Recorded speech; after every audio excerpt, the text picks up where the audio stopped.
Welcome to the RPG Archive. This is the first ever entrant in the RPG Archive. So this will be very exciting. This is our podcast where we talk about RPGs in depth. And usually we break them out into several games. Today's a little different because we're playing one of the original RPGs. It's nobody's favorite, Dragon Quest I.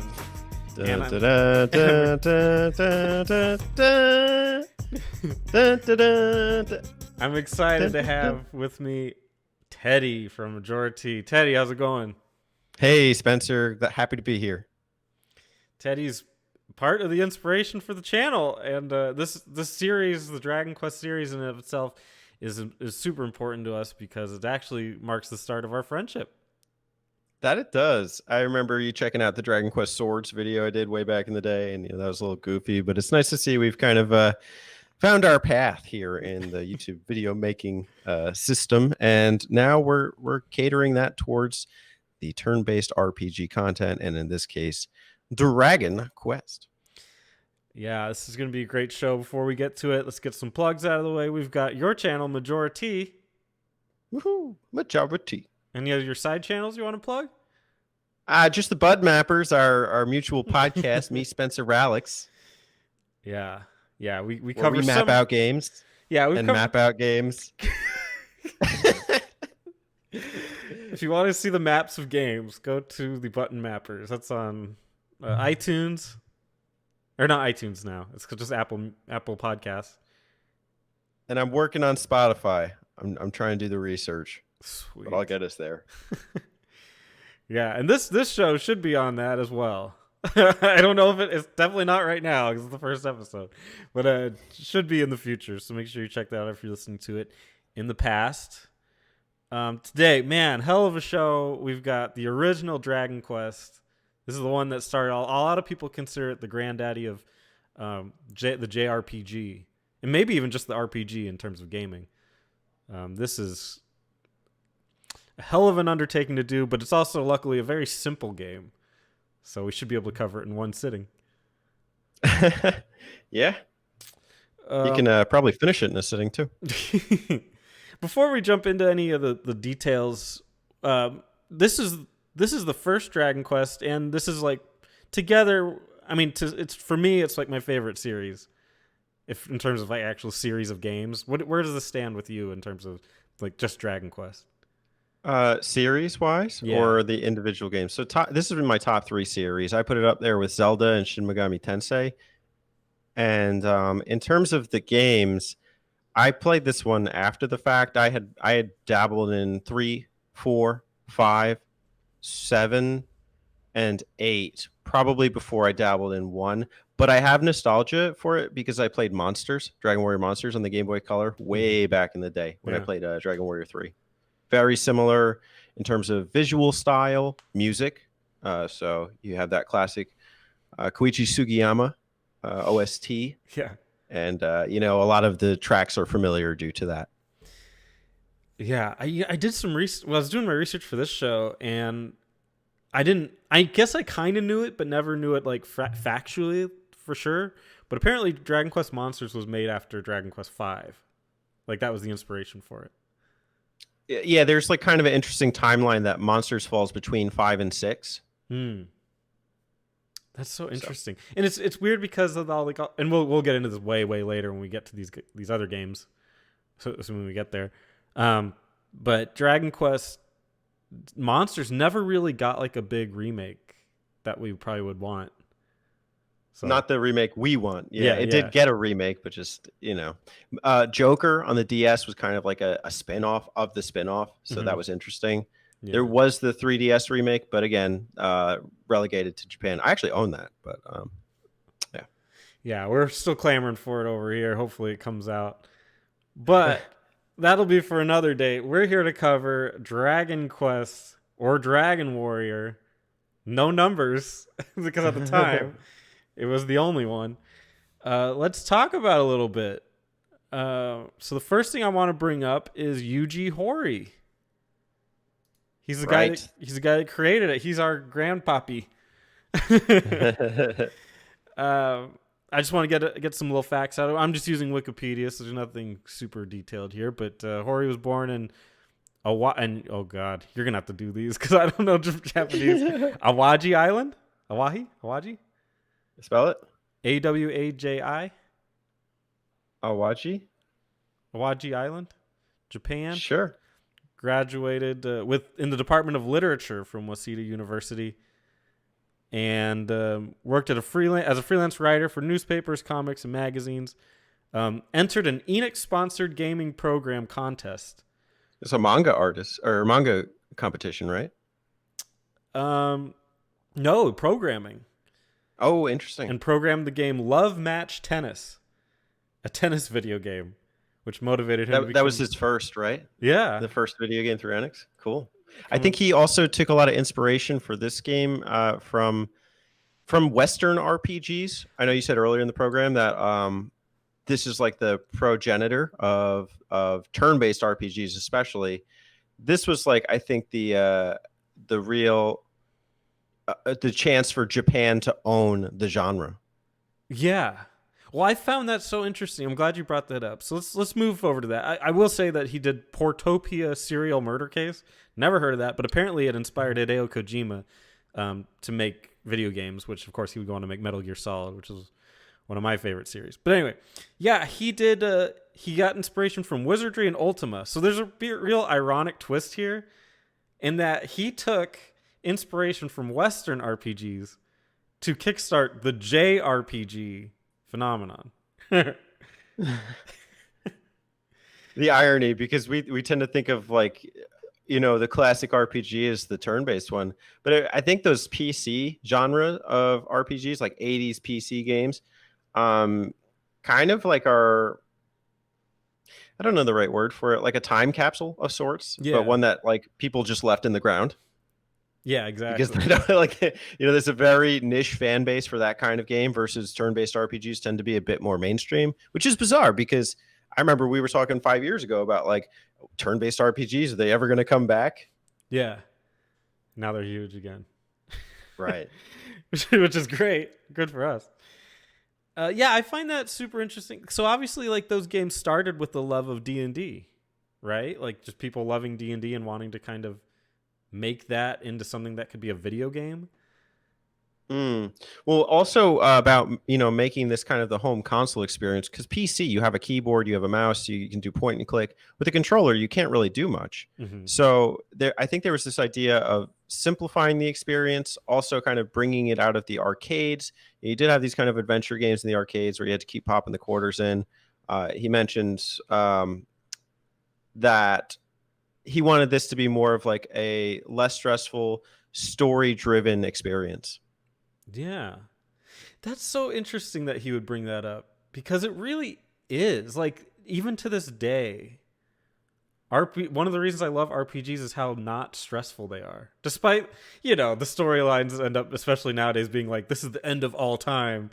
Like, if you don't stop this warlord, he will rule space-time continuum.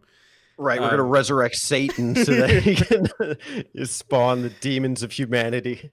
But yeah, despite all that vision still rings true, that it's just like, it's not really stressful. Like, you can kind of go at your own pace. There's not a lot of timed button pressing, jumping, difficulty, stuff like that. It's more your pace, which I think I love out of it. I think conceptually it's very well intentioned. In terms of execution of how well the first Dragon Warrior does it, well, we'll find out.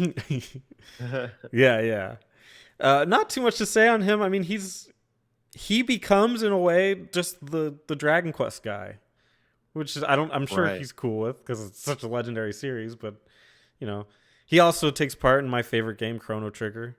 So I have a lot of respect for him, and yeah, really cool stuff from him.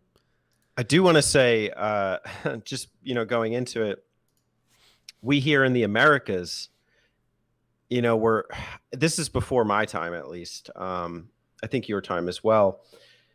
But like when this game got introduced, it had already been out for 3 years in Japan. Yeah. And so this came out in 1989. And it almost like was set up for failure in a sense. I heard Nintendo Power just gave away copies of this game because they couldn't get rid of like copies on store shelves. Yeah. And the fact, like, if you thought about that today, like a PS4 game that came out 4 years ago being released today, like my first impressions would be like, this is outdated. You know, there are so many games that have done this better. Do you have any feelings about that? Well, I think it ties in with a lot of the fact and more irony, really, that RPGs don't do well, or especially back then, didn't do well in America. America wasn't really ready for the Japanese RPG style, which is ironic again because it was made out of appreciation for American and European RPGs. So there's something to that. I don't know why America didn't grasp onto it in the same way. We loved Zelda. Like, and it's got that. I mean, obviously it's not Zelda, but it's got that feel to it of exploration. I don't know. Yeah, I just think America got shafted a little bit in terms of the Dragon Warrior series, and it's an ongoing theme. Yeah, we'll see that. And then anybody who's into RPGs in America knows how bad America gets it as far as RPGs goes. I mean, we just talked about the Dragon Quest Monsters stuff, but there's tons of RPGs that just never see the light of day over here. Yeah. Let's talk about Akira Toriyama a little bit. You might have more to say on him. I'm not sure what your investment is on Akira Toriyama. Obviously, he's most famous for Dragon Ball. But he does the art for Dragon Quest. They wanted him to do it because they wanted to give it more of a mainstream appeal. I mean, his work is so pronounced at this point. Anytime I see Dragon Quest, you know who the artist is, and you know at least who it was inspired by. What's your opinion of Akira Toriyama?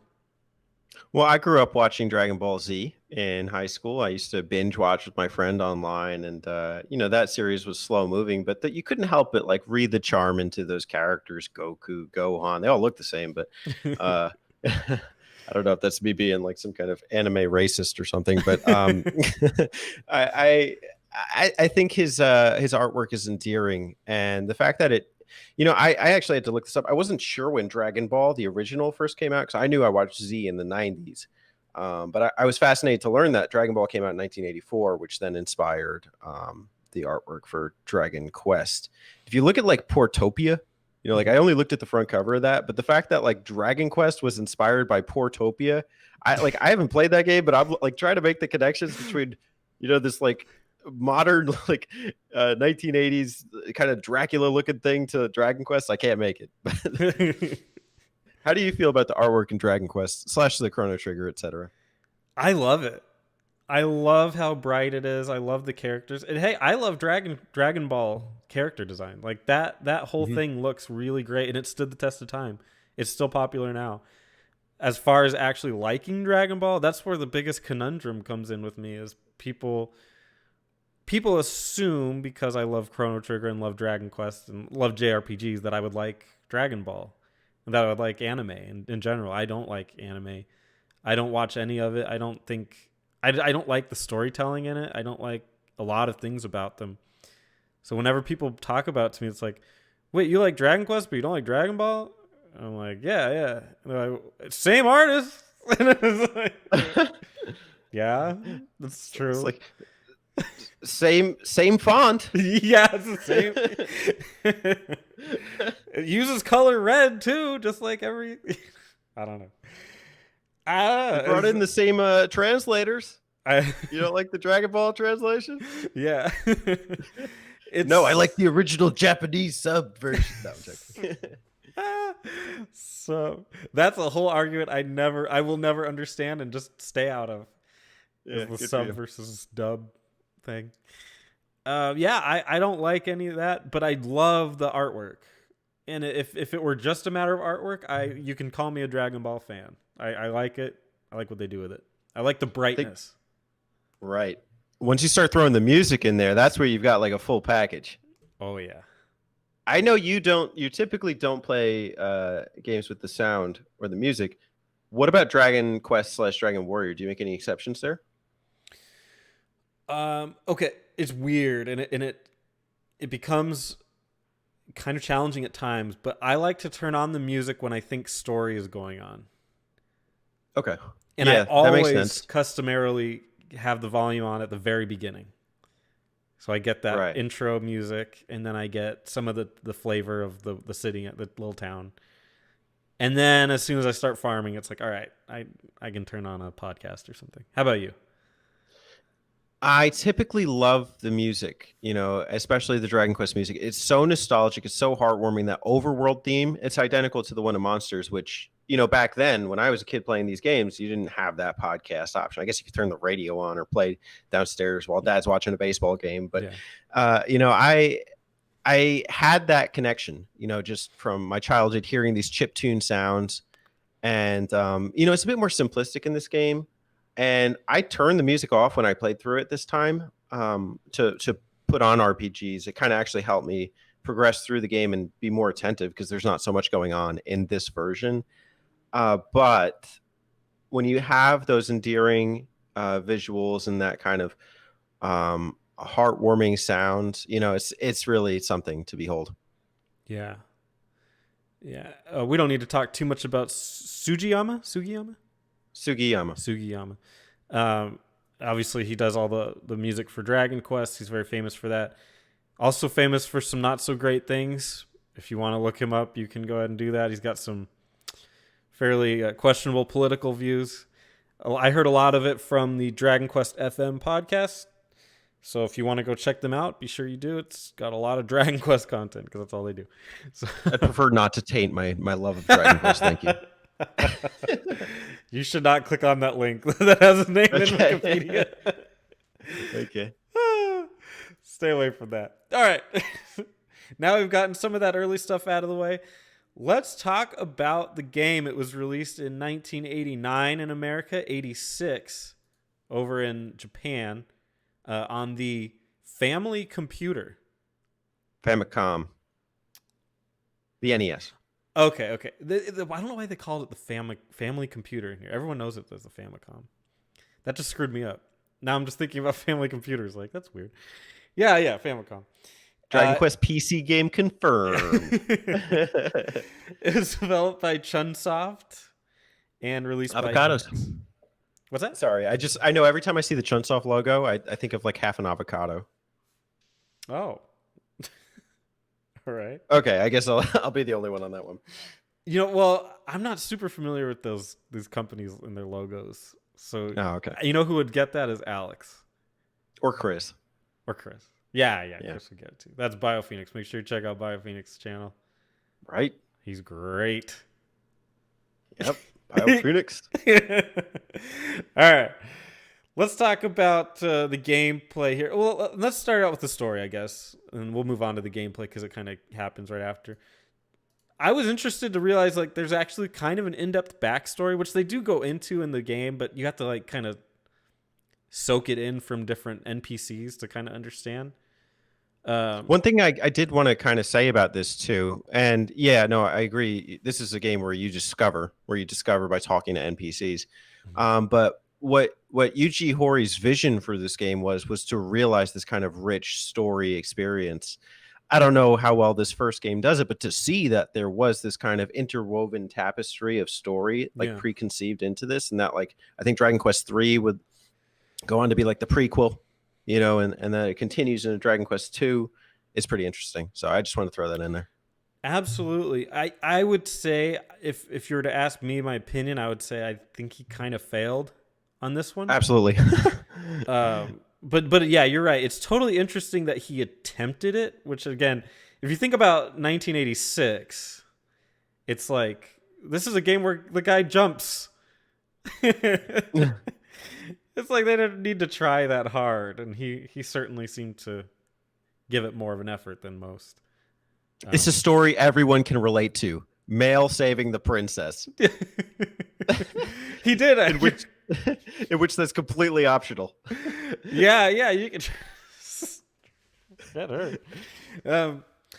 So the story's background begins, and this is from Wikipedia. When the kingdom of Alfgard was shrouded in permanent darkness, the brave warrior Erdrick defeated an evil creature and restored light to the land. And Erdrick's possession was the Ball of Light, which he used to drive away enemies who threatened the kingdom. Erdrick handed the Ball of Light to King Lorik, and Alfgard remained peaceful for a long time. The Ball of Light kept winters short in Alfgard and helped maintain peace and prosperity for the region. Yada, yada, yada, yada. One guy shunned the Ball of Light's radiance and secluded himself in a mountain cave. And he eventually, yada, yada, yada. There's a dragon lord. He's a bad guy. Mm-hmm. And so he destroys towns, including Hawksness, which we'll get to later. And that one remains in ruins. So the following day, Erdrick arrives at Tantagel Castle, and that's our home castle, to speak with King Lorik, and offered his help to defeat the Dragon Lord. After searching the land for clues to the Dragon Lord's whereabouts, Erdrick found that the Dragon Lord lived on an island that could be accessed only via magical bridge that only a rainbow drop could generate, of course. After venturing to the island, Erdrick was never heard from again.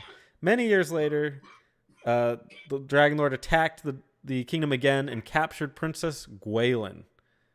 Many heroes tried to rescue the princess and recover the Ball of Light from the Dragon Lord's castle called Charlock, but none succeeded. The prophet Maheda predicted that one day a descendant of the valiant Erdrick shall come forth to defeat the Dragon Lord.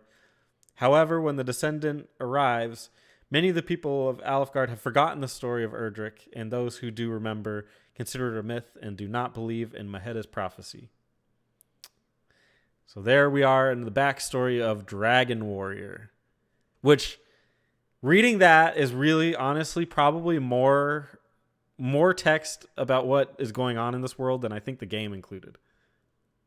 Probably. It's like we're Dark Soulsing it. Yeah. Did you know about this like backstory, and how much of this were you like even aware of? No, so I read this before we came into the video today, and I just knew about the Ball of Light, which I totally forgot was a thing. The Ball of Light. What kind of thing is that? Oh, Heavenly Lord, protect us with this Ball of Light. Yeah. Like, I'm imagining this keeping away the dragons from your whole city. How does that work? Does it just enshroud your city with light? Just makes it super bright. Dragons clearly don't like the light, based on every interpretation I've ever read. I did know about the ancestry of Erdrick, and that the main character in Dragon Quest I was a descendant or something like that. You go on later in the game to learn about that. Not too much later, so we can talk about that. I didn't know that the Dragon Lord was actually human. But he's supposedly a dragon. I don't, maybe I'm imagining a lot of this stuff was in the manual in the NES game. Oh, maybe. So prior to like starting this up, that's where you would get that background info. Yeah. And the game would just completely ignore it while you're right. playing it. Yeah. Because you can't fit like all of that data onto the cartridge or something. Yeah. So anyways, I didn't know all of that info, but I mean, it's a lot to say a little. That just to set up that the main character is legendary, and he's gonna save the day, and that the king's like trying to commission you to do it. So, yeah, I feel bad because part of me likes it. Part of me likes that there's all this story, and you kind of get it in little bits and pieces from talking to the NPCs. I mean, but it is so scattershot that you're never going to come up with that whole story. Like, you'll get... No, and that's why I think part of this is like you had to have been there and done that. Like, I know people in Americas were reading the Nintendo Power previews to this stuff. Oh. And maybe there's explanations in there about it. Mm-hmm. So I think in the times when you could really just commit yourself to a game and like the information and you really just soak through all the information, versus we're in kind of a rapid fire culture nowadays. This is the kind of game that would just like people would look back and be like, this sucks. Like, this is so simple. Like, that's true. And here we are discovering this after the fact as it is. So, yeah. Well, that leads us up to the main story. You have arrived at Tantagel Castle. The princess has been captured. You will... Oh, no. Yeah. You got to defeat the Dragon Lord. The princess is captured, and you have to defeat the Dragon Lord. Those are unrelated. Right, the princess is trivial here. We have to save the castle. If you can save the princess, she'll marry you. But you really need to save. You need to save the castle by killing that dragon lord.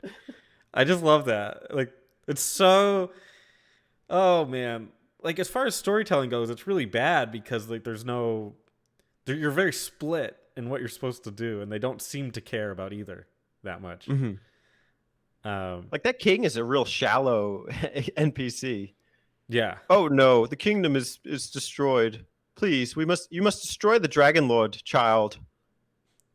Recover the ball of light. Yeah. That's kind of. And by the way, you can save, and I'll tell you how many experience points you have. And oh, you can save my daughter. Yeah, That would be nice. She's pretty hot. You might like her. I'll tell you what, you save her, I'll give you her hand in marriage. By the way, what's your name again? 4 characters only. Make it short. My name is Ted. Ted. Ted. 2 Ds. Okay, fine. You could just put Ted, T-E-D. Oh my goodness. You do a little bit of exploring. You find things like in the desert cave. Erdrick has outlined what you need to do, which is really great. You need to combine these items to make a better item, and then you will be able to kill the Dragon Lord. Thank you. Thank you, Erdrick. Oh, are you talking about the tablet? Yeah. Okay, before we get there, can we just talk about like kind of the aesthetic of the castle? Yeah, let's do it. Is it Tantagel? Is that what it is? Tantagel, yeah. Okay. I honestly just like walking around in the castle and talking to all the NPCs. A lot of them are telling you the same thing. The princess has been kidnapped, etc. But like, there's like a priest, and then there's locked doors. Yeah, there's already locked doors. It makes you kind of like want to be like, well, how do I get this key? How do I explore this castle? And then you see like there's a room of treasure chests. Yeah, and you're hungry. You're licking your lips, but yeah, that's some clever game design because it's like these doors are locked, so there's a weird obstacle that you're going to have to face, and you want to get past them because there is the treasure chest. So yeah, that's a clever way. I think even just compare this to Mario Bros, right? Like the castle, like you go to those like little cutscenes, like where you're walking past the castle, but like how often do you really feel like you're exploring the castle in Mario Bros? That's true. Yeah, it's just the background, really.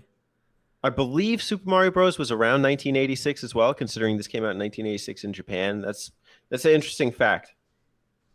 Like to think, or a comparison to think about, like the level of exploration that Dragon Quest allots players as opposed to other games at the time. We can talk about it a little bit, but I mean this and Zelda. I mean these are 2 open world games. Nobody really talks about, but and compared to Zelda, like I'm not a big Zelda 1 fan, but I would argue that this is like way more structured. Mm-hmm. There's a visible structure versus Zelda 1 is just like, what? I have to blow up a wall? Yeah, like, some random wall. There's some of that in this game. We can get to that. But. Yeah. And that speaks to the style of gamer at the time, which you were kind of alluding to, which, yeah, we'll get to in a little bit. As far as the castles go, I'm of 2 minds of it. I agree that I like the castle and the structure and the fact that they put all these little things in it, like that become staples. There's a priest in there and there's a shopkeeper or whatever. Or I don't even know if there was in that one, but I don't think there was in Tantagel. But at the same time, it's so loud. I think the castle is just there's like everything going on at once in that little castle. And it's like, whoa, like, can we break this up into rooms? Which obviously that would come later. A lot of things that would come later, you take for granted. But whereas in Tantagel, it's just everything is just slapped on, and there's this guy's here, this guy's here, this guy's here, this guy's here. And they're all just kind of walking around doing whatever, not walking, and yada yada. It's a little much for me. Yeah, there's a lot of unimportance going on. There is one area on the side of the castle that we'll discover later, like as you kind of venture on like the outskirts of the town while still in the town. Yeah, there's like a little key item that you need later there. But I think if you want to talk about like a little more purpose, the side town that's like literally 4 paces to the right, the castle. I think it's called Breckenary. Is a bit more personable because that's when you start seeing the inn, the weapons shop, the item shop, and it begins to have a bit more purpose, like in Yeah. your terms of exploration. Also, just like I've done this every time since like this era of games, but anytime I see like a pot or a trash can or anything, I'm going up to it and I'm pressing A and I'm like, what's in here? Yeah. What you got? So like in Dragon Quest, what I think there's like a little pot with like clothes in them or like a 4 gold. It's like, Yeah. oh my god, there was something there. Like you just want to look in every nook and cranny. Absolutely. The exploration was there the whole time, which is exciting. Hmm. Yeah. I'm going to list off a couple places and we can talk about. I just don't think that a lot of these hold a lot of discussion, but Okay. certainly I'll bring them up. And if you have something that stood out to you, we can discuss it. There's Garanham or Garai. Again, it depends on the version you're playing. We played the Switch version, but there's a lot of different versions of this. And that's in the northwest. Or sorry, Garing. That is in the. It's supposed to be in the.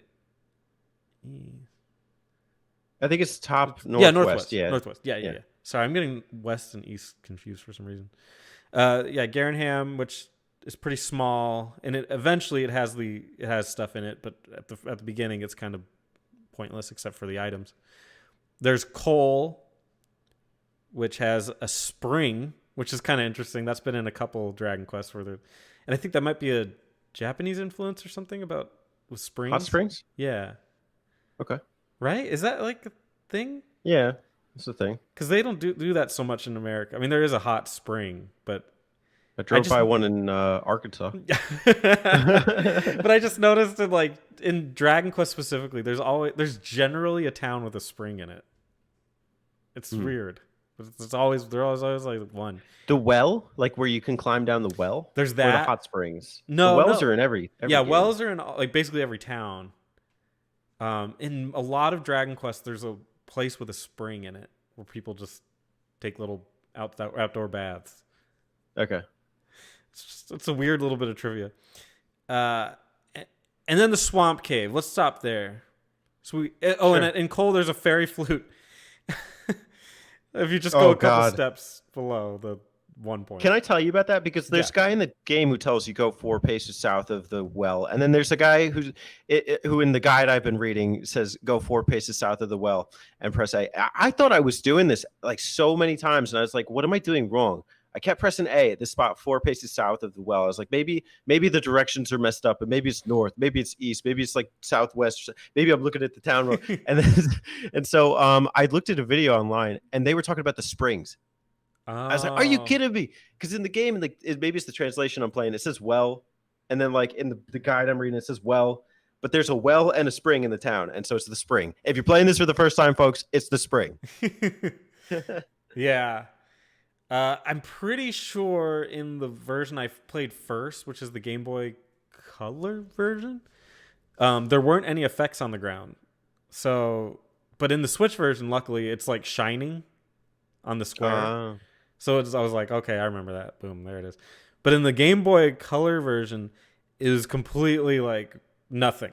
And so yeah, you're like 4 paces below the whatever they said, and you're just like, come on. And you're just kind of wandering around like, really? And you're just hitting A over squares And then it's like you go back to the guy, you talk to him. Did I read this right? Did I, what did I mess up? And you have to go walk all the way there, and you walk all the way back. yeah.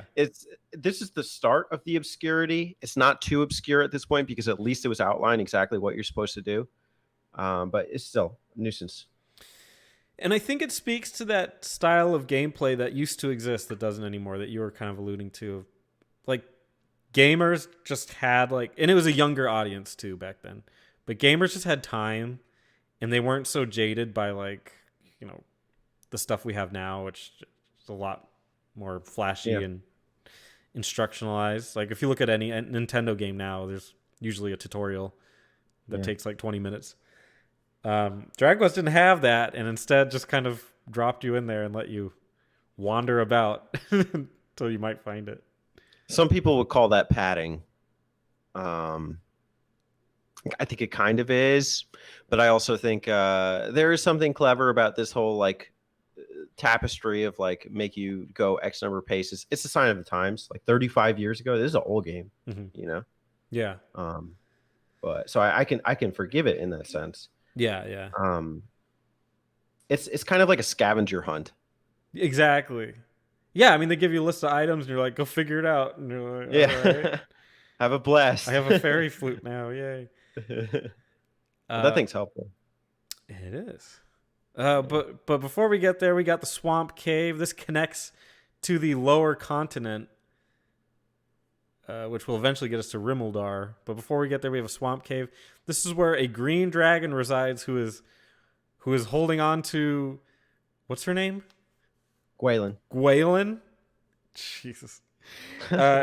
Which is the I love princess, Lord of the Rings. which is the really attractive princess. Mm-hmm. So, maybe some people might think this would be the end of the game if they weren't totally paying attention. In some people's fantasies, it might. You Yeah, just won't get credits for it. you rescue her and eventually, and then you take her back to the castle, and she's really appreciative. I played a port of like the Super Nintendo version of 1 and 2. That's like a little bit more visually appealing. In that version, you can literally pick up the princess and you carry her back to the castle. Nice. It does that in the So- Switch version. Ah, okay. Yeah, Cool. which was a nice visual. I do not think it did that in the Game Boy Color version that I played, because No, I I doubt was it. taken aback by that. I was like, what? Yeah. Well, I like that dragon too. That's like the first boss in the Monsters game. It's like that green dragon. And it's kind of a staple, kind of like figure in the series. mm-hmm. That like cool looking dragon. Also, later on, we'll notice that there's a lot of like color palette changes for monsters. Yeah. And that's a staple in Dragon Quest too. That's Yeah. purely a laziness thing, which Well, whatever. it birthed its origins here. yeah. There's a lot of firsts, which I'm sure we can get into. Before you can save the princess, you actually do have to go to that town, Rimuldar, in the south, to get a magic key. That's true. You do have to go there first. I didn't even think about that. Also, you need to use torches to turn, but use the light in the caves. How did you feel about the whole cave torch thing? Well, here's the thing. You eventually do get a spell that does it.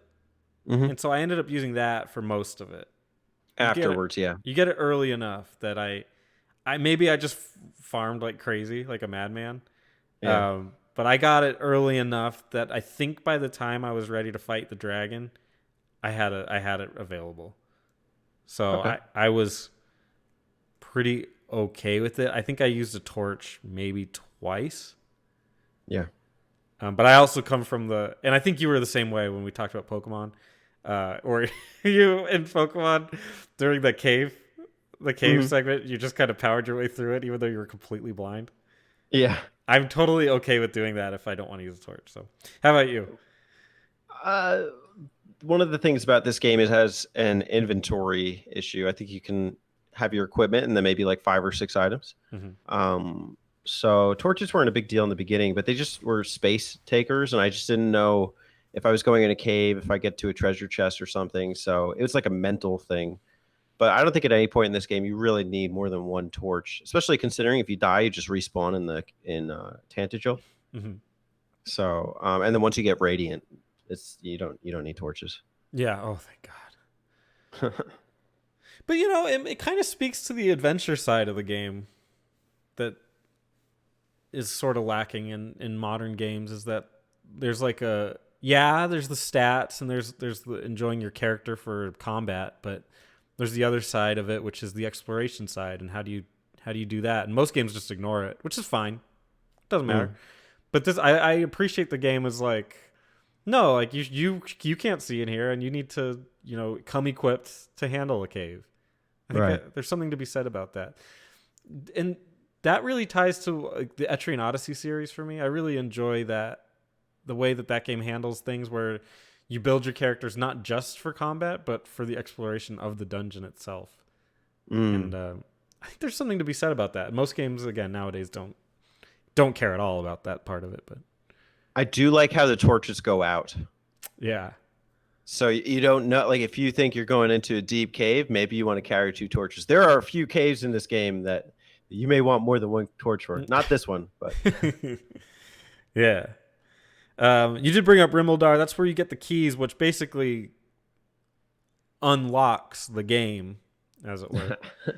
good one. There's a million different places you can go once you get the keys, and you can only carry. Somebody a certain amount tells you the keys are in Rimuldar before you get there, Yeah. like an NPC that you talk to, and then you go there and you go through all the town or all the houses. It's like who's selling the keys? Where are the keys? Yeah. And so to get to the keys, you have to walk around the square river into like the back of a roof in a house, and then here's the key shop. Yeah, it's such a weird thing because it's playing with the idea of the town limits, which is ironic because it establishes early on that when you enter and leave a town, you come in at the same spot. So you're not really thinking about the outside so much because you think as soon as you hit a certain point, you've left the town. But this game clearly, it's funny because like on that area, there's like a lady in the corner where you'd think you're not supposed to be. And she's just kind of hanging out. And you're like, oh, whoa, what's she doing over there? And yeah, like glitching. She glitched out over there. And you realize that you've explored the whole town. There's nothing there, but there is a weird building over there. And then you're like, oh, that lady's over there. And then you can walk over there, and it makes you think about all the towns in a different way after that. Right. Yeah. Pushing the boundaries. Yeah. You can max out at 6 keys, and once you get these things, it's like, oh man, I wish I had these all along. Mm-hmm. I did discover though that anytime you enter and exit a area, if you use the key on the door, then it resets. Yeah. That's why in a lot of these places, you should always buy more keys from the people that are behind it, because usually they sell keys behind them. Mm-hmm. So you just restock immediately because you never know if you're going to leave again on accident. Here's a pro tip. Don't be afraid to use one on a door, because oftentimes you might just get another key in a treasure chest or something. Yeah. Just go crazy with it. Right. Yeah. This area also lets you get some serious weapon and armor upgrades. We didn't really talk about that, but I do like how that's kind of like the stat builder in this game is like, are you saving up gold and buying equipment? Yeah. You need to save up some serious gold for the equipment in this town. Oh, yeah. Is this the one where you get They have things like plate armor, magic armor. The magic armor that regenerates your health as you walk? I don't know if it's I think Erdrick's armor does that, but I think it reflects spells or halves damage from spells. Oh, that's legit. Yeah. Mm-hmm. The broadsword. And each of these are like more money than you had been spending in the northern continent. Yeah, and kind of like you said, it's an armor and weapon game for sure. Like your stats are okay, especially HP, that's important. But when you get an armor or weapon increase, it's noticeable. Like that's like your whole thing. So definitely a big deal. 100%. Speaking of armor, you want that Erdrick's armor? It's in Hoskness. Or Domdora. Hawk's Nest. This is probably the most interesting town in the game because it's not really a town anymore. It's been taken over by monsters, and it's just the remnants of what once was. Mm-hmm. And in there is Erdrick's armor. You do have to go through like a little puddle, which will auto trigger a fight against the guy that killed me probably 10 times. And I said, I've heard that he's one of the hardest in the game. Yeah, so I said, forget this. I'm going to Cantlin, and I'll figure it out later. And then I did that. Cantlin, of course, is the place in the bottom that's surrounded by all that stuff, and has, it has the bank. I think this is the first time we see a bank. A riverbank? Is that a place to store your gold. No, there's one in the town next to the castle. Oh, okay. I didn't even notice that. It's transferable, so whatever you put there will also appear in the other town. Okay. There you go. Which is good because it does already does the halving your gold when you die thing. Mm-hmm. I think to get into Cantlin, you have to fight a golem. You know, like those Right. big creatures, right? And to defeat him, it's recommended you have the fairy flute. Because it puts them to sleep. Very generic combat. Fairy flute attack, attack, fairy flute attack, attack, fairy flute attack, attack. Okay, good game. Well played. I'm gonna go rest up at the end. Yeah. No, it's simple, but it's again, this is number one. So hadn't Have some you can't say good. it's not original. No, no, it's definitely original. Uh, have a bunch of keys by the time you get to Cantlin, and also lots of money. You're gonna have to do a lot of grinding here, because I think they have things like a fire sword Yeah. and like one of the strongest armors or something, or a shield, the silver shield. Yeah.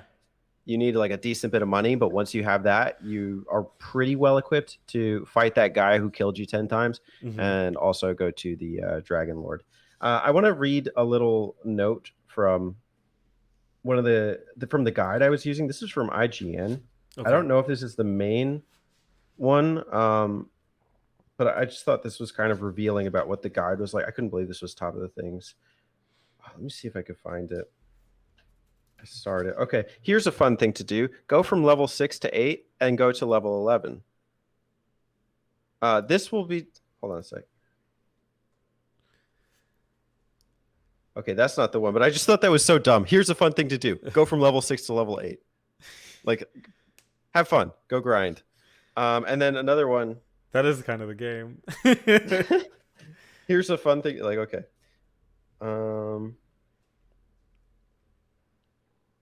God, I had such good ones before. Now they've all disappeared on me. But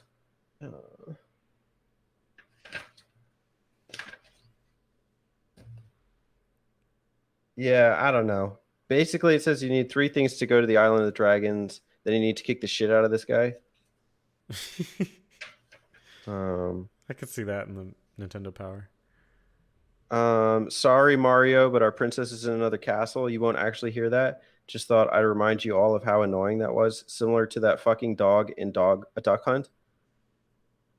And then he goes into a whole anecdote. This is IGN? Yeah. Jeez. Facts, 2007. Well, anyways. What happened to this guy? Okay, here's another one. Ta-da! You found the grave of Garen. Some old guy will warn you, but fuck him. He's old, so go get the silver harp. So I don't know. I don't remember why I started reading this. I just thought this was hilarious as I was reading. It's bad. Yeah. Stupid humor, but... Huh. Now back from our commercial break. So throughout this, I mean, we could go into it, but it's not, to me, it's not worth it. You revisit a couple of the towns.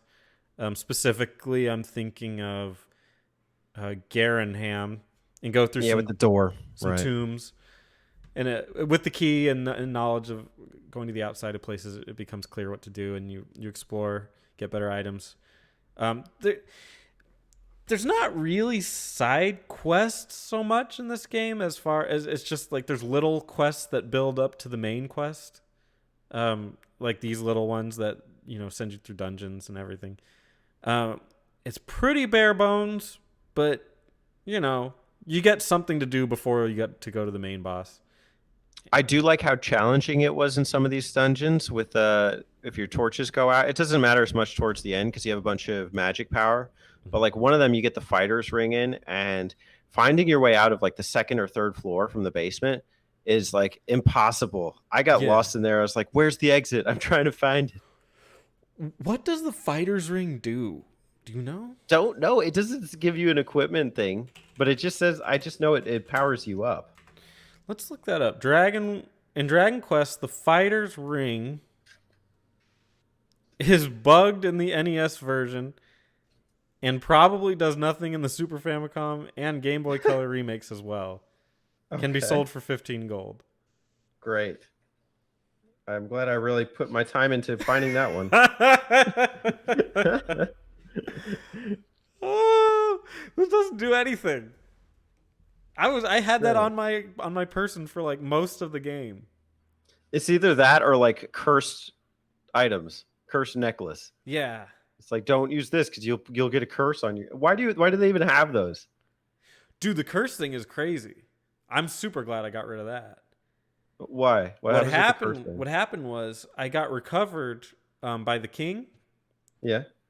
and then he wouldn't let me save. He kicked me out of the kingdom. Oh, jeez. Yeah. So what happens in the Japanese version? In the Japanese version, they don't have they don't let you save. You have to use passwords. Oh, I don't know. Okay, it's probably they don't give you the password. Yeah, yeah. No passwords until you have to go online to computers that didn't have that I back have then. something here that says the fighter's ring will up your strength and speed by 2 if you equip it. Well, that might be the intent. Maybe that's the intent of what it does. But It has question marks next to it when I have it in the game. So according to DragonQuest.org wiki, it's bugged in the NES and likely Super Famicom and Game Boy Color. okay, But if it does do something, that's what it does. +2 to, you said strength and speed and strength. speed and strength. There you I'll take DragonQuest.org's go. over IGN. Sells for 15 gold. There you go. Lovely. Yeah, so you go through a couple dungeons and then you go to that little place in the south, the very south bottom right. Eventually, 140 west or 140 north south. oh, 80 you east? yeah, and it's like just south of Cantlin in that little Yeah. swamp, the poison area. I played the Super Nintendo version. They had the directions backwards. Oh, So mine was like, I don't know. I had to invert what it was telling me to do. So really dumb, but and you talk to the queen, the princess, to give you the directions. yeah. Yeah, and she's like, "You," she's Siri. Pre Siri, right. She just tells you where to go. I'm just gonna start looking at my phone and go, hey Gwalen, how far is it to work? We should get married. I asked about work. Will you take me with you on your adventure? Yeah. And you take all these items you've collected, and you're able to make the rainbow drop with that old man in that little area at the bottom. That's what I always wanted to do Make your rainbow drop. with old men. Moving on. You're able to make the rainbow drop and therefore create the rainbow bridge, which takes you to the final area, Charlock Castle, where the Dragon Lord is waiting for you. How in God's name would you have figured out how to use where to use the rainbow drop pre walkthrough? I don't know. I think it's like the only place. I mean, verbally it makes no sense, right? Where the rain and the sun meet. Yeah.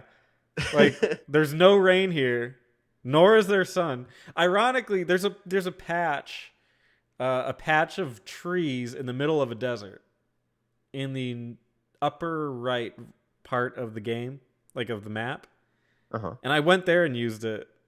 Not the actual item, but I tried to put the two together just as an item or something. It didn't make any sense, and obviously nothing happened. But that is a place where theoretically rain and sun meet. But clearly that's not what they intended. They wanted you to use it on that bridge. I mean, I guess it makes sense in that that's the end of the game, like clearly, and it's telling you to go there. So maybe, but yeah, I don't. It doesn't give you any help as to what it's talking about. I just don't know where you even see that area of the game unless you just happen to explore over there. I think this is something people were like scouring through their magazines for back in the day. Dude, where's the remake? They make a remake of this game, and then there's like tons of rain over there, and then sunlight on the other side. Maybe they should invest in that, a Dragon Quest One remake. It'd be ridiculous, but It would be Dark Souls, faithful. wouldn't it be Dark Souls? Isn't that kind of it? with happy slimes and happy ghosts. Yeah, I'm sure maybe just somebody just needs to patch Dark Souls. There you And go. maybe like turn the slime's smile upside down. Oh, So it's like happy slime to like angry slime. yeah. I've never seen an angry slime. Where there might be in that DS game about the slime. Joker? Oh, Rocket Slime. Rocket Slime. Maybe there's an angry one in there. I don't remember. I don't Yeah. recall one, but if there's gonna be one, that's the place. Hmm. We gotta play. That game is freaking great too. I love that game. Um, Sharlock's Castle. This is the biggest castle in the game. It's your biggest theoretically challenge, although I don't know if it was for me. Um, what do you think of Charlock Castle? This was definitely one of those moments you alluded to before where I turned the sound back on. I just wanted to hear what was going on. I don't remember the theme, but I just remember I was like expecting it to be like the big bad cave, the final tunnel section. It kind of is. You Yeah. have to go around and you have the color swaps on a lot of these classic monsters like the knights and the dragons, and I think there's one more. It might be the wyvern or something. What was your experience with it? Same. It was. Unfortunately, it's the NES kind of stuff. It's all the same, color swaps to get things more exciting. But I mean, the dungeons look like the last two dungeons I went through. Yeah. It is what it is. It's exciting because the challenge is there. But other than that, Erdrick's sword, that's cool. Yeah. And that one was weird because like to get it, you had to keep going up this endless loop of stairs. And then once you realize that the endless loop isn't ending, you just go back. And then when you go back, it's like you're in the area with the treasure chest. Yeah. Like what? Yeah. I didn't get it. It was like bad coding. It was weird. It was weird, and you would think that you would like have to solve a puzzle. But it's a puzzle, but they give you the answer for nothing. It's like Right. like man, what if they were like, okay, Erdrick's sword, when you think you've gone the same direction 4 times, that's when you need to turn back. Like I'd be like, okay, what does that mean? And then I'd be doing it 1, 2, 3, 4. Oh, I gotta turn back, and there you go. Instead, it Right. doesn't Like really what if they matter. used that on Erdrick's tablet in the beginning of the game instead of giving you like the story saying you must collect 3 items from 3 old men? And like and eventually when 4 doors, like Yeah, are crossed, you must turn back and the sword will be yours. yeah. This is Arnold Schwarzenegger telling you. Exactly. He belongs in the remake. Yeah, it should have done that, but whatever. I guess not. And then once you get through the castle, you end up on the east side of the castle. The East Side, East side. and you're gonna And, fight Dragon Lord. there he is. I like that he comes in 2 forms, just like in all the other games. There's always multiple forms, and they started In it here. traditional Dragon Quest fashion. I like that they started that trend early. Yeah. He asks you a prompt before you go into battle with him. It's like, oh, you found me. Will you rule the world with me? You get a yes or no. Are you sure? Well, fine then. I will fight you to the death in this duel.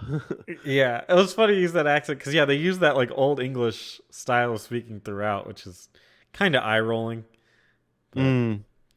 Yeah, thou hath verily attained 10 XP. Enjoy your spread. I don't know. Yeah, this is a good battle. I guess it's probably like one of 4 major boss battles. You have the golem, you have the dragon, you have Dragon Lord. There was one other I was thinking. The one in the town that's destroyed. I can't remember. The knight, yeah. Yeah, the knight guy. So I think when you first start fighting him, he's using like fire attacks. Is that right? He looks like a priest, an evil kind of priest. Yeah. And so I was using a lot of like heal spells, attack, heal. How about you? Oh, same. Yeah, it's basically attack and then mid heal when you're low, and it's I mean that's it forever. Yeah. It doesn't. What's the second phase change? It's a dragon, like a red dragon or something. Yeah. It's more a dragon looking gross creature. Dragon Oversized Quest dragon or something. Yeah, I want to see it. 1. I haven't seen it in a while. Dragon Lord. Okay, so first it's like a priest wearing like a purple robe. Right. Yeah. Almost looks. There's like your Dracula kind of thing you were talking about from the other game. What the hell is it? Portopia. Portopia. And then he turns into. Well, where is it? Purple dragon. You had to turn into like a purple dragon. Barney. Was Barney subtly influenced by Dragon Quest? Confirmed. Confirmed. Yeah. Then he turns into the dragon, which I guess is supposed to be the dragon on the cover, that weird like anime cover.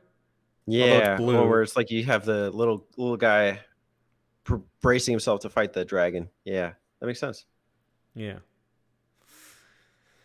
Okay, this battle was interesting when he turns into this dragon because he has like different ranges of fireballs, so you don't really know what to expect. One of them is lethal. One of them's One of big. his flame attacks. Yeah, and then he would just spit out like some flames sometimes. There might be like a slash attack. Yeah, I mean, basically, it turns into a battle with your mana pool. Like, do you have enough mana to keep mid healing yourself?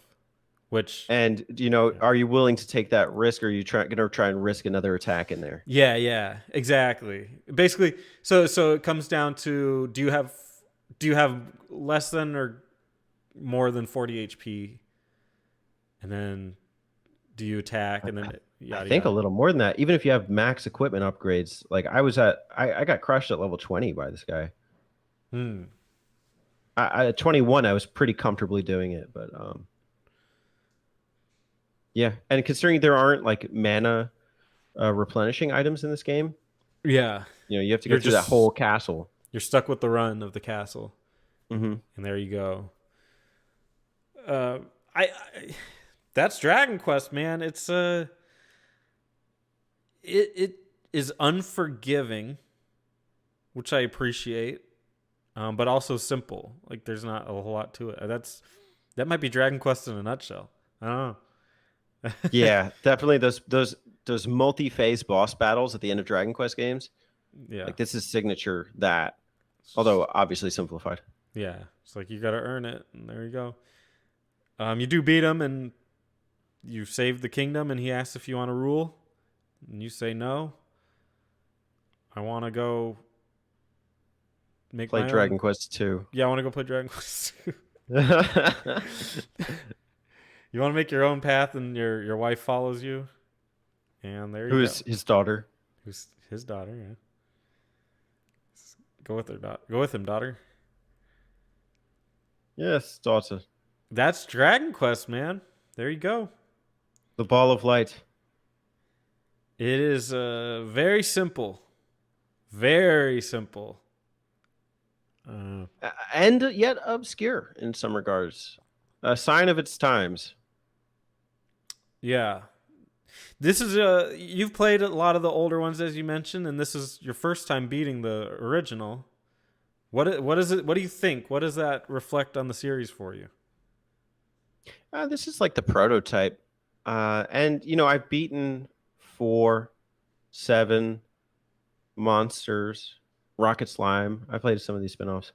Um, this one I think is a great originator in understanding its importance for the rest of the series. We're gonna let alone the genre for a second, although I know games like take influence from like this original style of turn-based RPG. It has many limitations that other series adjust for, and it has kind of a tragic history that is a forecast of what happens with the rest of the series outside of Japan. But lots to love, a lot of classic elements, and I imagine if this was my first game, I would have been very nostalgic for it, even experiencing it vicariously through magazines or manuals or box covers. I still see that NES cartridge artwork, and I go like, wow, that would be a real collector's item. I know that first one came with a map or something, or like some poster. Right. Yeah. Maybe. Did it? That would be very useful. That'd be I'm sure. Yeah, it's to have that display if because I you like believe it going into it. in the original versions there wasn't any. Like Mhm. in game there wasn't a Right. Yeah. No in-game map. That's another thing. Like it's antiquated, but it's not unplayable. Some of these old games are unplayable. I like Zelda 1. Forget it. I'm not going to try it. Mm-hmm. I think I've tried it a little bit, but I'm like, there's no chance I'm getting through this. I printed out a walkthrough for this. I felt like I needed it. I feel like that's probably my ideal way to experience like some of these NES era games Mm-hmm. or Dragon Quest games, especially. The other ones, I think, like when I played Dragon Quest IV, pretty much played itself. Dragon Quest V, I almost finished, but I got somewhere, I got stuck, and then I just left it alone because I was getting frustrated. Um, I think the later ones have their moments where they feel a little like, what do I do? This one, I think you need to have your hand held with like a visual guide, whether it be a map or a walkthrough or whatever. Um, but there's something rewarding about being able to say, I finished Dragon Quest One. Yeah. Well, okay, and for us especially, right? Because we're fans of the series. That too. But I pose this question to you: can you recommend this to somebody who hasn't played a Dragon Quest game before? Not as their first one. I think it would tarnish what could be enjoyed in the series and make them hate it. I think that might be a pitfall. I was thinking you have to start with the first one. Like my first Final Fantasy that I played was like 9, and then I went back and I played 7, and I dabbled in like 15. So I don't feel like you need to start with Dragon Quest One. I doubt there's anyone in this fan base that would tell you you should, unless they're like old school NES heads. No, that's not me. That's not you. Well, yeah, I mean, like, how many Final Fantasy fans? Because there's a lot more of those. How many Final Fantasy fans are like, my favorite is 1?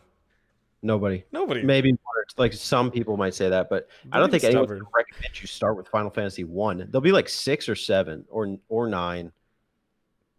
I don't know. Yeah. Yeah. So but a lot of people really have that stigma to it, which always it irritates me. I get you wanting to like play a series from the beginning, but it makes a lot more sense to do it if it's like a story based series where they're all like tied together. Which technically 1, 2, and 3 are tied together, but I don't recommend 2 or 3 to start with. So I had a guy. Three is a little different, but go ahead. I had a guy once tell me that he couldn't play Persona 5 because he hasn't played Persona 1 yet. And I was like, man, like, you're going to lose an entire series because just that line of thinking is so destructive to me. I don't buy into that. It's much different if you're like playing a Sonic game. Like you could play Sonic 1, 2, and 3 like that, like, and that's nothing. But if you're talking about these lengthy RPGs, a lot of people, like even myself included, I'll start an RPG and I'll just put it down. Yeah. And it's not even the RPG's fault sometimes. It's just life. Right. This is a 35-year-old game. Like that. What's to say? Yeah, what are you going to get from this?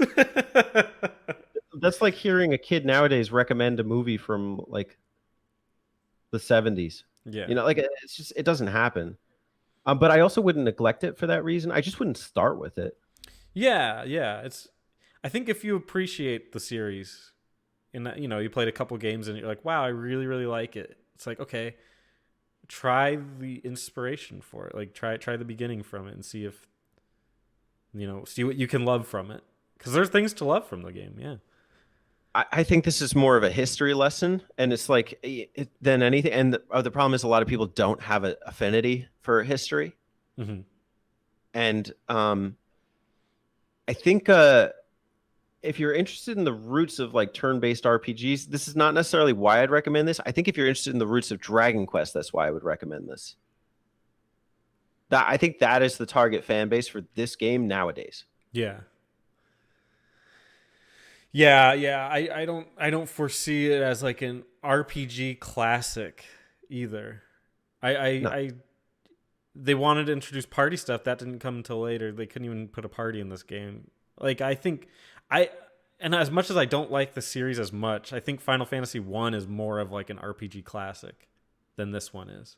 Mm-hmm. Because it's got things that people like from the series and everything. And whereas this game is very stripped down to the point where it's, like you said, it's more of a history lesson. It's more of an exercise into what they can do as opposed to like a full fleshed out game that you're going to be like, wow, that was quite a ride.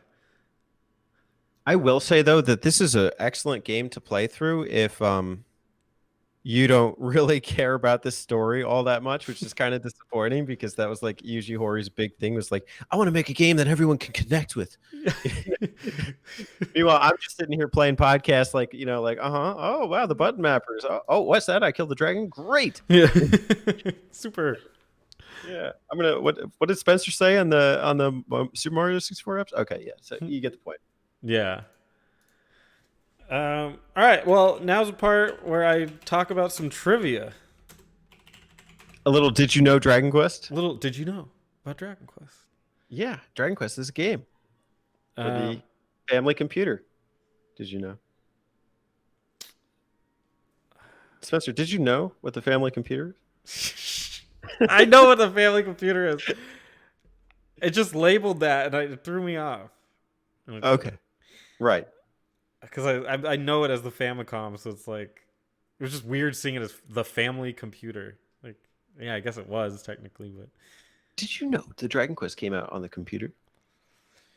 you might be saying I've never heard of Dragon Quest, but I've heard of Dragon Warrior. Am I supposed to guess something? What's going on?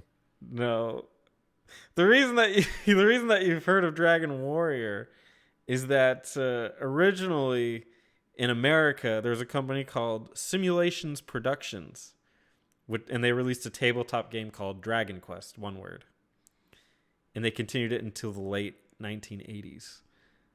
So for a while in America, they did not switch it over. The first game in America to go by Dragon Quest was Dragon Quest VIII, which is the first game I played of the series and one of my favorites. So the one on the PlayStation 1 was Dragon Warrior 7? That's right. Wow.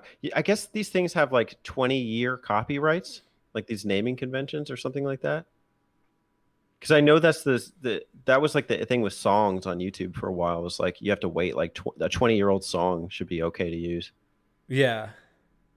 It's weird. And then like in YouTube there's all these movies from like the 50s that you can just watch, which I got into for a little bit. Yeah. Like watching old horror movies. Like if you want to watch old horror movies, they're all free on YouTube. So just go over and check them out. Like, yeah, okay. Not my thing, but cool. In Final Fantasy, in Elfheim, there's a gravestone that reads, "Here lies Erdrick, 837 to 866. Rest in peace." Nice. Some interesting crossover there. Ironic because eventually Square would become Square Enix and buy out that whole thing, which kind of cool.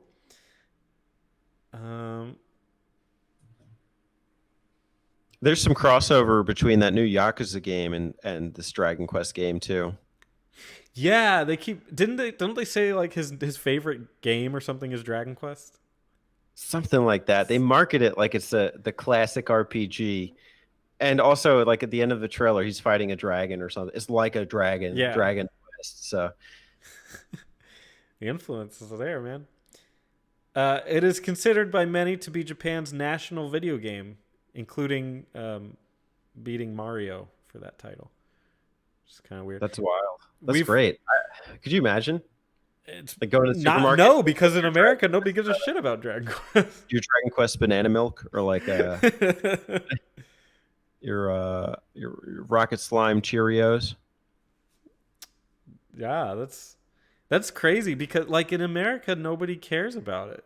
It's weird to think that in Japan like it's like people take days off to play it and people have like parades and stuff for Dragon Quest. It's hard to imagine. Count Charlock Choco Puff.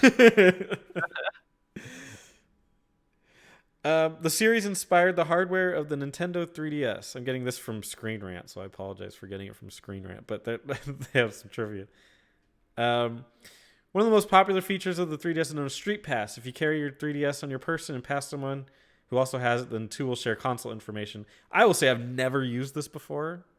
This must be a Japanese influence thing because it's a Street Pass thing. I've never used this before. Oh, it's different if you live in a city. I used to take my 3DS on the train with me all the time, and I'd probably Street Pass like 5-6 people. Serious? Oh, yeah. That's pretty cool. You just leave the Wi-Fi on, and then it'll like communicate with nearby 3DSs. That's kind of neat. It never did that. I've carried it occasionally, and it never did anything for me. But yeah, I guess power. mode. So, but and being in a city is a little different. Mm, Nowadays, it's like who's carrying their 3DS with them. But like 5 years ago, that was legit. that's pretty cool. Hmm. It was inspired by Dragon Quest IX Sentinels of the Starry Skies for the Nintendo DS. The game had a feature called Tag Mode that acted in a similar feature. Iwata admitted to that that's where he got it from. Did you know there's like 5 games in Japan at least that are Dragon Quest games on the 3DS?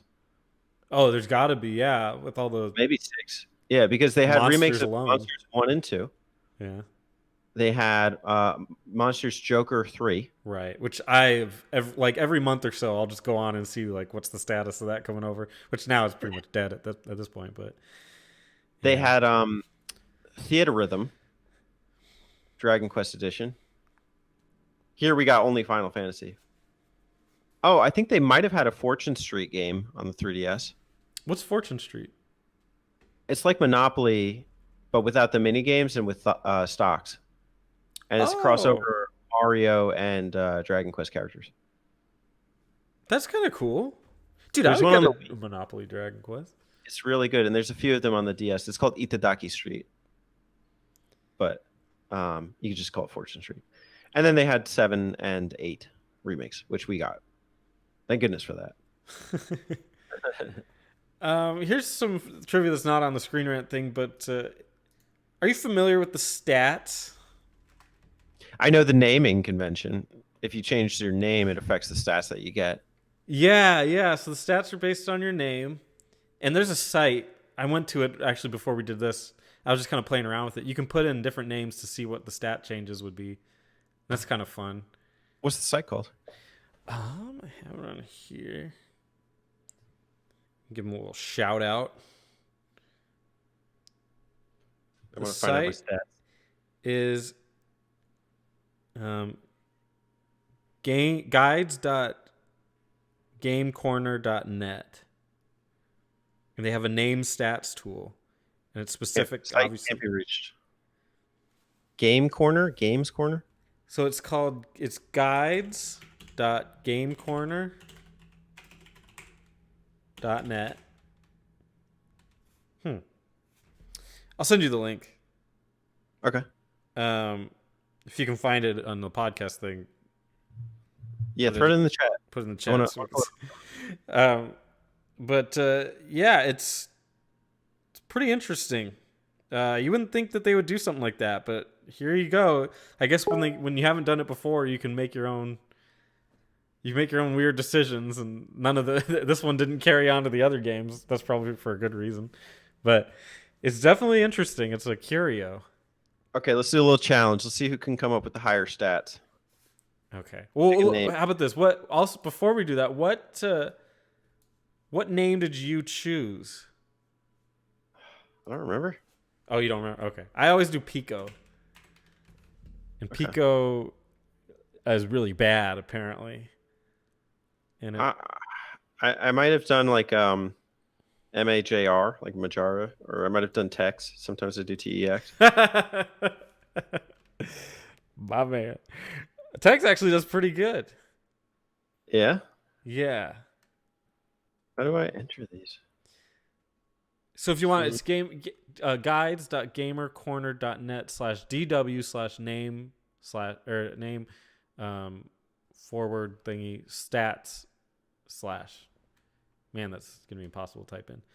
Every character, if you, it doesn't make sense to use less than the 4 characters. You need to use all 4 characters if you want a bonus. The three text by itself gets you the good bonuses. Check this. Type in T T T T. Ooh, that's no good. Yeah, what's this? Yeah, it can be negative. That's the thing. The game was like merciless. Wow. Okay. Well, let us know what name you picked in Dragon Warrior, what your stat bonus is. See what you can do is like a normal name to get you the best stat bonus. Dude, I'd pick Tex. That's pretty good. It always becomes negative down here. The further down you go, in like strength and agility or whatever, because it does like a negative 10% to the bonus. And that's why at the top, the 10% doesn't mean anything because the number's so small. So you end up with just the bonus. And then it diminishes over time. It's a little. Okay, maybe I'll understand it later. I still don't fully understand it, and I definitely don't understand how the characters play into it. Mm-hmm. But definitely interesting. And then you can imagine like writing a strategy guide, you're like, okay, name your character BLXY. He will be a god. Let's see how good God does. Oh god. Not bad. God is okay. The only thing I wanted to mention is just kind of firsts for Dragon Quest. You have the slimes. I mean, a lot of the characters in there are first. And that's not that much of an accomplishment. But the slimes are there. They persisted. There is a metal slime. I don't know. Did you ever run into the metal slime? I could never beat it. I couldn't beat it either. No. But you did see him? Yeah, he would run away every time. That's good. So metal slime's in there. And Puff Puff is in there. In the Japanese version. It's in the Switch version too. Really? Okay. Yeah. So they modified it. That's apparently a joke where Puff Puff is supposed to be like playing with your titties or something. Exactly. But in everything we get, it's either like it's an illusion of something else, or it's just the screen goes black and then it comes back again, and then it's over. We never get any of the good action. In the North American version, the same woman sells tomatoes. The woman is selling Puff Puff in the Japanese version. Dude, oh my god. I can't wait to get to, I think it's 3. Mm-hmm. I think it's in 3. We'll talk about then. That has the weirdest Puff Puff scene. Like, maybe the weirdest sex scene in gaming for like a long time. I know God of War has like a threesome in it, so whatever, but this one has Dragon Quest 3 is very interesting. So Dragon Quest 3 for Dragon Quest threesome. Yeah. So we'll get to that later. But that's Dragon Quest, man. That's Woohoo! it. We did our first episode in our first game. Dragon Quest Archived. Yeah. We'll have to consider this one archived, man. This has been fun. Next up, we're going to have to get to Dragon Quest 2. We're going to just play them all sequentially, right? Hell yeah. Despite a long rant we just made about how we shouldn't play everything sequentially. Yeah. Let's do 11. No, I want to do sequential. Yeah. I'm really looking forward to playing the best in the Dragon Quest series, even if it's not the next one. 3 is good. 3 is good. I have nostalgic memories of 3. I have nothing of 2. I just know that people say it sucks. It's the worst, for sure. Yeah. Okay, can't wait. I'm thrilled. Well, if you're a true Dragon Warrior, or true warrior can even suffer through the worst of them. We'll play through it. I'm not sure. In the later games, we'll be splitting these up into multiple podcasts, but I'm not sure with 2 yet. We'll see how long it is and if there's enough content worth talking about. The original RPG beckons the original question. Is it worth it? Thank you so much for joining me, Teddy. This is a blast. Absolutely, Spencer. Thanks for having me on. Looking forward to archiving the rest of these classics in the Dragon Quest series. All right. Well, that's all for Dragon Quest. Consider it archived, and we'll see you guys at the next video. Take it easy. See ya.